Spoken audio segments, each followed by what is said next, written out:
성도님들 안녕하십니까? 오늘 함께 살펴볼 말씀은 사도행전 4장입니다. 사도행전 4장에서 사탄은 마침내 새로 태어난 교회를 핍박하기 시작합니다. 첫 번째 공격은 핍박이었습니다. 제자들은 체포되어 사내들인 앞에 끌려왔습니다. 그러나 제자들의 담대한 대답은 그들을 놀라게 했습니다. 갈릴리 어부들에게 어떤 일이 일어난 것입니다. 예수님을 죽인 다음 관원들과 바리새인들, 사두개인들은 안심하고 있었습니다. 기껏 해봐야 도망치기나 하는 이 갈릴리의 학문 없는 범인들은 무시해도 좋다라고 생각을 했던 것이죠. 그러나 이 사람들이 도저히 이해할 수 없는 엄청난 변화가 일어났습니다. 무엇이 제자들을 그처럼 담대하게 만들었는지 이유를 알 수가 없어서 그들은 몹시 당황했습니다. 핍박을 받은 교회는 더 하나로 뭉치고 성령 안에서 급속도로 성장하기 시작합니다. 1절부터 살펴보면 사도들이 백성에게 말할 때에 제사장들과 성전 맡은 자와 사두개인들이 이르러 백성을 가르침과 예수를 들어 죽은 자 가운데서 부활하는 도 전함을 싫어하여 저희를 잡음에 날이 이미 저문고로 이튿날까지 가두었으나 말씀을 들은 사람 중에 믿는 자가 많으니 남자의 수가 약 5천이나 되었더라. 사두개파 사두개인들은 어떤 사람들일까요? 이 사람들은 예수님 당시에 이스라엘에 영향력 있는 사람들이었는데 예수님 당시에 이스라엘에는 몇 종류의 파당들이 있었습니다.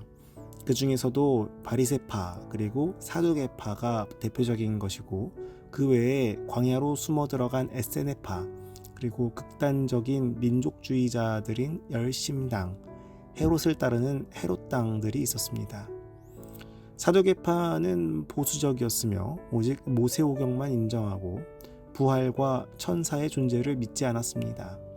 그들은 로마와 결탁하여 대제사장직을 차지했으며 정치에 적극 참여했습니다. 반면에 이 바리새파는 부활을 믿었으며 성경 전체는 물론 전승까지도 받아들이던 사람들이 바로 이 바리새파였습니다. 사도행전 4장에 보면은 이제 성장하는 초대교회의 핍박이 시작되는데요. 사두개인들이 이 예수님의 부활을 가르치는 것을 싫어했다라고 기록이 되어 있습니다. 그런데 이 교회가 핍박을 받았음에도 불구하고 예수를 믿는 사람들이 없어지기는커녕 날로 늘어가고 공공연하게 예수님의 부활이 전파되고 있었던 것이죠. 부활을 부인하는 사두개인들이 특별히 위협을 느꼈습니다. 지도자들은 제자들을 침묵시켜 이 운동을 잠재울 필요를 느꼈습니다. 그렇지 않으면 자기들이 오히려 하나님의 아들을 죽인 죄로 기소될 판이었습니다. 그래서 이 제자들은 잡혀서 사내들인 앞에 선 것이죠. 근데 이 사내들이는 그러면 무엇인가? 공회라고도 불리우는데요. 이 사내들이는 구약시대부터 시작하여 AD 70년까지 지속되었던 유대인의 최고 의결 기관이었습니다. 우리말 성경에는 공회라고 번역되어 있는데요.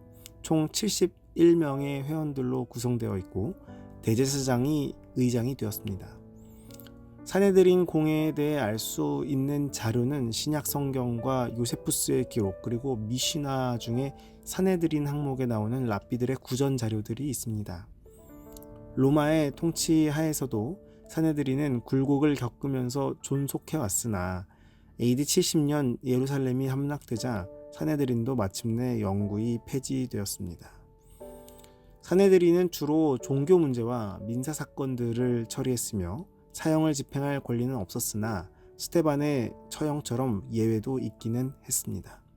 30세 이상의 결혼한 성인만 회원이 될 자격이 있었습니다. 6절에 보면은 대제사장 안나스와 가야바와 요한과 알렉산더 그리고 대제사장의 문중이 다 참여하여 라고 기록이 되어 있는데 이들은 그러면 다 누구인가? 재판을 할 때는 대제사장을 중심으로 71명이 반원형으로 둘러 앉았습니다. 그리고 죄인을 가운데 세웠죠. 이럴 때 죄인들은 주눅이 들기 마련이었습니다. 대제사장의 명단에 맨 처음 나오는 안나스는 사실은 당시의 현직 대제사장이 아니고 전임 대제사장이었습니다. 원래 대제사장직은 아론의 후손이 계승하는 종신직이었지만 로마 정부가 통치에 필요한 대로 마음에 드는 사람을 대제사장으로 임명했기 때문에 임기가 한정적이었습니다.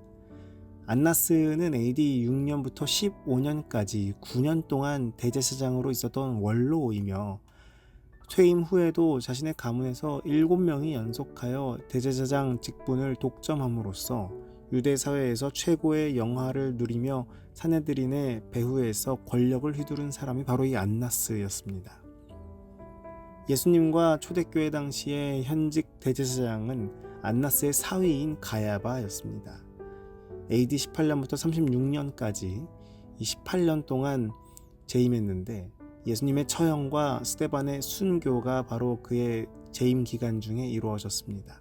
그렇기 때문에 이 사도행전에 나오는 사내들인의 실제적인 의장은 누구였냐면 가야바였던 것이죠. 이런 상황 가운데에 이 제자들이 서게 됐는데 베드로가 8절에 보면은 이 앞에서 이렇게 이야기합니다.